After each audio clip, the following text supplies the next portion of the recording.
perspective, who knows exactly what she wants for her country, and many supporters are behind her. Giorgia Meloni, Giorgia Meloni, I think, is one of the few women who can stand up to Europe, and above all, hold Italy up. Tutto in alto in Italia. I trust Meloni a lot, and I'm convinced that she will slowly bring forward the solution to the problem for young people, pensioners, and change the whole bureaucratic system. I am a right-wing voter and therefore happy to see Giorgia Meloni in government. I had the chance to know her when she was younger, and I know that she is a democratic person of culture who speaks 4 languages and is very prepared. The attacks against her are due to jealousy because she is an intelligent, strong, free, and honest woman. On today's episode of The Stream, how might Italy's new far-right government change the country? That is the discussion. You're very welcome to be part of it. The comment section is right here. Look forward to hearing from you.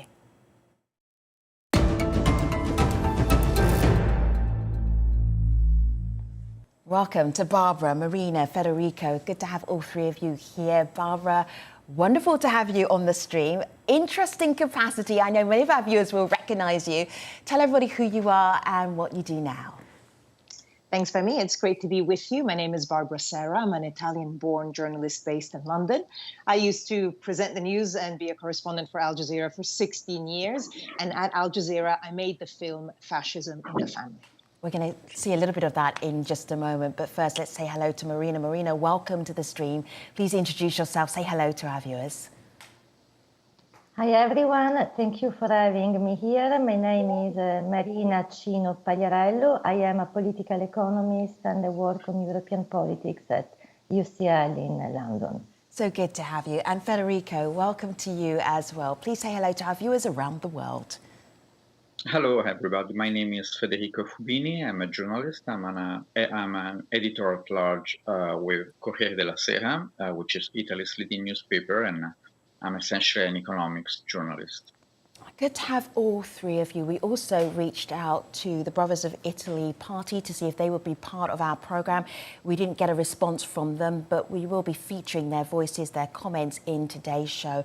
Let's start, Barbara, with this idea of being a fascist and fascism. In the years since fascism was spreading across Europe,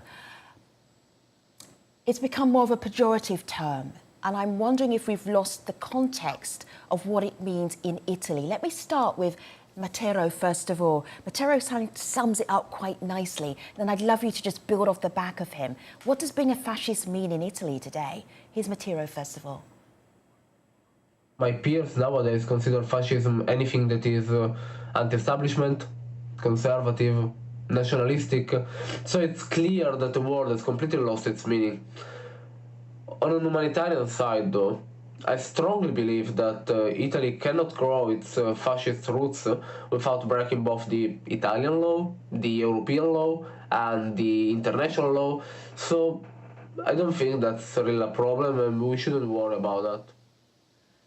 Barbara, I suspect if I asked every Italian, they would give me a completely different answer. But what is your answer to what is a fascist? Well, I mean, my answer is that fascism isn't an opinion; it's a crime in Italy, and that's the way that it should be seen. I mean, I remember I sort of decided to make the film Fascism in the Family when actually the word fascism kept on being used in English rather than in Italian, and I feel sometimes overused, like anything and everything was a fascist. So listen, I think the key thing about Brothers of Italy and Giorgia Meloni is that they have links, specific links, and their roots are in a neo-fascist party that began after World War II, the so-called MSI, without getting into too many details. So that's specific about her and the party, so much so that the logo of that party from after World War II is still part of their branding now. I mean, I wouldn't say it's a controversial thing. You know, fascism is illegal, and certainly any attempt at reconstituting the party is illegal. I think that there's a lot of things that I noticed while I made the film, for example, that there would be, you know, a trickle of people just always going to Mussolini's grave to kind of pay their respects. So I think some of the, you know, I don't think that all Italians have quite dealt with their history, but I do think we need to be careful about using the word fascism. And to me, you know, for fascism to be present, or at least, you know, to be fully evolved, you need violence, and you need that violence to be used as a threat to democracy. Federico, I see you nodding. Articulate your nod. Go ahead. I don't quite understand whether the question is if we think that Giorgia Meloni is a fascist or not. I think it's a question definitely worth asking. And probably the first thing I would say, if that's the question, I would say that I think one of her successes is that she has managed to make it impolite to ask her whether she's a fascist or how she relates to her fascist roots, because she becomes very easily impatient. And that's a debate that I would say is a little bit, it has disappeared a little bit from Italy. I would say that she's definitely a right-wing populist. She has been a right-wing populist for a number of years, in the mold of, Donald Trump, Bannon in the US, in the mold of maybe Vox in Spain, and other right-wing populist parties across Europe, across the West. And if you look at her political family in Europe, we're talking about Law and Justice in Poland, the Tory party in Britain, and other parties of that kind. So I think she has showed sympathy for authoritarians. She has invited, for instance, Viktor Orban to her party conferences very often. But I think we need to move a little bit forward and move on from the debate about the fascism of the 1930s and get, I think, straight into the debate as to whether... Okay, Federico, let me share... I hear you. I hear you loud and clear. Marina, I'm wondering then, what kind of conservatism does Meloni present for Italians? What's attractive for Italians about her? Yeah, I think that, you know, what is really attractive, I mean, having said that, I do agree with what has been stated earlier, but I think we should also focus on the different interviews that you showed at the beginning, right, of this show. So why people voted for Giorgia Meloni, what people saw in Giorgia Meloni. And it didn't seem to me that, you know, fascism or a lot of, you know, pro-conservative stances were, you know, so much mentioned. What we heard was, you know, she's close to the needs of people, and maybe, you know, she can do something for my electricity cost. She's a self-made woman. She's someone who has been coherent. I mean, I'm not giving any judgment to this. I'm just saying that, you know, the perception of people in Italy when talking about the victory of Giorgia Meloni is, you know, not so much attached to what, you know, the international press or to what, you know, the debate is regarding fascism. And I think that, you know, now this is the most important question, right? I mean, what kind of, you know, discontent she managed to capture, what kinds, you know, of votes she gathered. It's clear that the majority of, you know, not the majority, but a big part of votes of Meloni is a protest vote, right? It's not so much a fascist, post-fascist or neo-fascist vote. It's really, you know, she's the only one left in the center-right that, you know, she hasn't betrayed us. So let's try Meloni now. So there are really, I think, high expectations. We've tried everybody else. Let's try a flavour that we haven't tried, a flavour of politics we haven't tried for some time. Let me push on a little bit, because I don't want to just talk about Meloni's roots. I want to talk about how she will lead. So I'm going to go back to a documentary that you, Barbara, you made in 2019, where you were looking not just at Italy's move to the far right, but connecting back to your family as well. And you went to a Meloni rally in 2019 when she wasn't even polling that high. But what do we see here? Do we see leadership here? Let's have a look. These are the Brothers of Italy, the country's second largest far-right party. Giorgia Meloni is the leader. Today, she's issuing a clarion call for Europe to get behind the brothers' extreme nationalist agenda.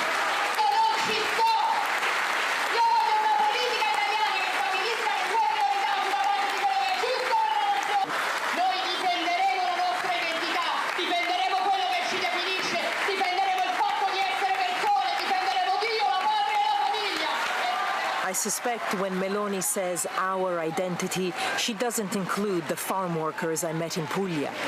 And where is the country's fascist history to be found in her notion of what defines us? So, Barbara, there are real challenges for Italy right now. There's economic challenges. COVID is still around, so people are still coping with COVID. There are health challenges. There's a lot to cope with. How is Meloni going to change what she does on the stage and in rallies into leading a country? Well, she's going to have to be pragmatic, isn't she? And for example, we know that she's had some meetings with Mario Draghi, who of course led the country up until the elections, and now when the new government comes, because this is a tricky situation. Italy also needs to access a lot of money that the EU has given it to kind of get back on its feet after COVID. So I think we're going to see a pragmatic Meloni. I think we will see the kind of signal that her presence will give to the rest of the European countries. But I think practicality and obviously the other guests will know more, especially the gentleman based in Italy. But, she's going to have to be practical. And I think getting the economy to be stable is the most important thing. I mean, remember that one of the main reasons that Meloni has swept to power, because it's interesting, when I made the film, we almost didn't go to the Meloni rally, because me and the producer were going, nah, she's polling at 4%. We don't need to go there. And then thankfully our director made us. And, that was only 2019. And look how she skyrocketed in the polls. And that is because she was the only opposition party through COVID. So when a lot of unpopular measures were being pushed through, whether it was lockdown or Italy had very strict vaccination rules, for example, where you couldn't even go into a restaurant if you couldn't show that you were vaccinated, she capitalized on all of that. So look, there's a lot of reasons. Remember, 7 million people voted for Meloni, and abstention remains really the one winner of these elections, which is worrying in itself. So I think when it comes to the economy, we may see her be a bit more traditional than we may think, or working within Europe. It'll be interesting to see what she does on issues like migration, obviously a key issue for the far right, and issues like the rights of minorities. Marina, go ahead. Marina, you go first. Federico, you go second. So thanks. The interesting thing is that the Meloni that we saw in 2019 might be, despite herself and despite the way she would like to be, she might be far removed from the kind of leader that will have to manage the country, because we're talking about a fragile country in financial respects, in the midst of a serious crisis. That is, there is a war on the continent. There is an economic war and an energy war going on with Russia, with energy prices that are tenfold, that have grown tenfold from a couple of years ago, with interest rates going up, and this financial fragility I was talking about. So we are talking about a leader that was calling for the euro to be dismembered just a few years ago. She gave an interview like 15 months ago, not 15 years, but 15 months ago, questioning the euro. And now she's standing for orthodox fiscal policies. So what does that mean? And from what I hear, she's looking for technocrats to run the most sensitive ministries. So the finance ministry, the energy ministry, the health ministry. It's like an admission that she doesn't have the personnel, she doesn't have the competence in her party, and frankly, she doesn't have the right proposals, the right ideas to run this country. So this is also fascinating, because it's not the first case of a populist that screams and yells in public squares But the minute she has to take responsibility, this kind of populist leader becomes scared. Okay, let me just share, Federico. Run the country in her place. All right, Federico, I hear you. I also want to spend some time with our audience who are watching you right now. This is Juan. Juan says that labels don't matter. What's matter is that Meloni loves her country and wants to save her country from globalists. That is one perspective.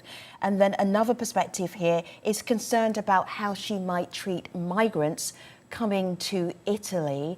I am wondering again, Marina, about turning what you say for a campaign into leadership. How will Meloni cope from your perspective? Yeah, well, in this moment, I mean, what we know is that since the election, Meloni has a very, has had a very low profile, let's say. It's not anymore the Meloni that we saw in 2019 screaming and yelling, but apparently she's spending all the time reading economy dossier. And as Federico was saying, it's quite funny that a candidate that ran a populist ticket, right, making the key argument against technocratic governments now is, trying to poach high-level technocratic experts.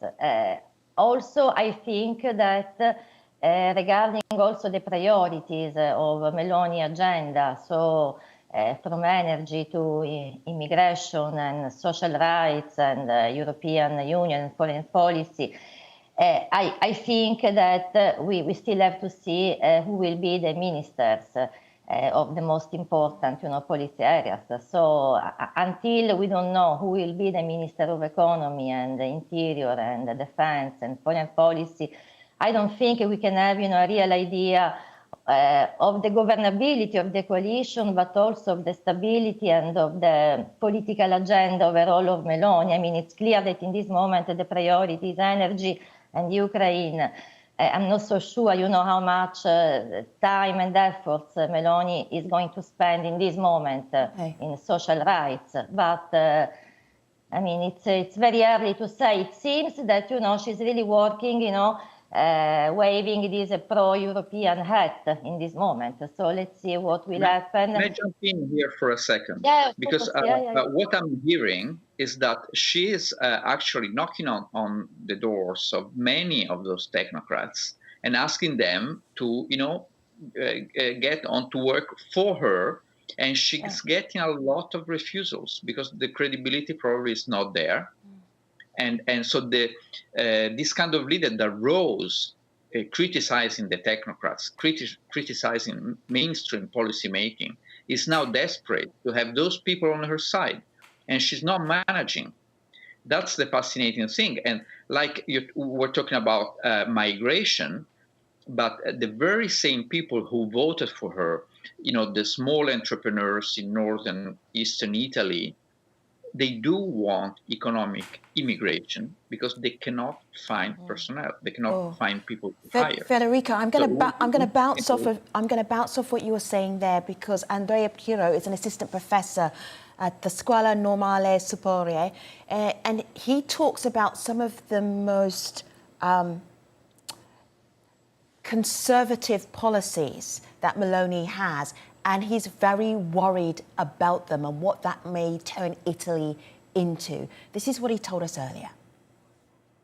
Giorgia Meloni campaigned on a far-right platform. She wants to block all immigration coming from non-European countries, and her social conservative agenda is likely to further curb the rights of LGBTQI people and access to abortion. Should she succeed in implementing her platform, Italy may end up looking like a light version of Hungary under Orban or Poland under Kaczynski. Therefore, a looming prospect for the quality of democracy in the country. Federico, is that a concern for you? Of course it is. You cannot be complacent in front of those risks. At the same time, I would say maybe Italy is too messy a country and too accustomed to its freedoms, and also a country with a very strong constitutional framework within the country and a very strong attachment to European rules. So I don't think it will be that easy to move Italy into an illiberal authoritarian country. I don't think people who voted for her voted for that agenda. They voted for her to express their frustration, but I'm not sure the minute she tries to move Italy in that direction, she will be that popular. So for the moment, you should not be complacent. I'm not complacent, but I see her big embarrassment because she screamed and yelled, as I said, but now it's the moment of truth, and she doesn't know who to turn to run this country. And in a way, if it weren't so serious, it would be even funny. It is a lesson for all populists out there. So easy to scream when you are in opposition, but then you have to take things seriously, and she doesn't know how to do that. Let's go back to Meloni, and this is from August when she was on the campaign trail. And Federica says she's screaming, but she definitely has a presence on stage, and it's a very loud presence. Let's just remind us of what she's like when she has a big audience who is enjoying what she says. And then I'm just going to go back to Barbara and ask Barbara about what you think may well happen next with this very bold politician. Let's take a look. La domanda è... I am not afraid. I am ready to lead this battle. The question is, are you ready? Is this nation ready to question itself on the reasons why a movement like Brothers of Italy is talked about every day as if it were a monster in the newspapers, while it's estimated to have the support of 25% of Italians? Barbara. So, I mean, it's interesting when you said a clip from the summer. I thought you were going to show another one where she was speaking in Spain and very much went into the full flow of sounding a little bit authoritarian there. I think there are serious questions that people can have about Brothers of Italy. And it's not just the past. It's not just that it's rooted in a neo-fascist party or comments that she made maybe in 1996 praising Mussolini. I mean, the truth is that there are still members of the party and some quite high up that will, for example, celebrate key dates in the sort of, Mussolini diary, that will do a fascist salute. A mausoleum was built in honor of someone who was effectively a war crime from World War II. So, the question marks that people have about Meloni, it's not just, it's not invented and it's not just based in the past. There are recorded incidents of things that are happening now or have happened really recently. And what I found really fascinating, following both what she was saying on the Italian campaign trail and then to the international, but really English language press, was how she was definitely trying to tone down her image and to try to convince the international community that she is a serious interlocutor and that she would be a serious leader of Italy. I think the word that Federico used, is not to be complacent. One of the things that I'll be looking out for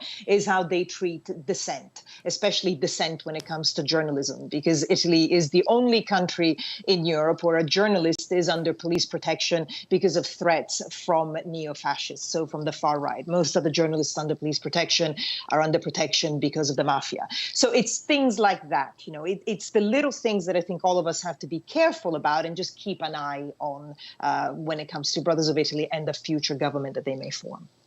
I'm going to leave with one more voice, and this voice is Andrea Moglie, who, despite seeing all of the concern about what Meloni may well bring to Italy, doesn't think that she is able to break Italy. Let's have a listen to this.